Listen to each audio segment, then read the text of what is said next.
বলছি, শহীদ জিয়ার বিএনপিকে দিল্লির দাস হতে দিব না। জামাতে ইসলামী স্পষ্ট মনে রাখেন, সাইদি নিজামীদের জামাতকে ভারতের দাবিদার হতে দিব না। এনসিপির ভাইয়েরা মনে রাখো, শত শত জুলাইয়ের রক্তের মধ্য দিয়ে নেতা হইছ তোমরা।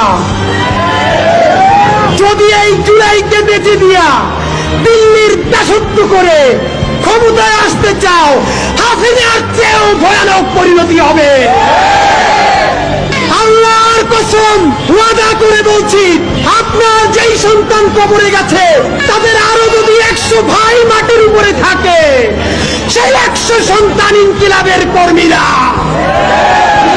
ইনকিলাব মঞ্চের অন্তত একটা কর্মীও বেঁচে থাকতে খুনি, ফ্যাসিস্ট, কোন হত্যাকারী আওয়ামী লীগের পুনর্বাসন চলবে না।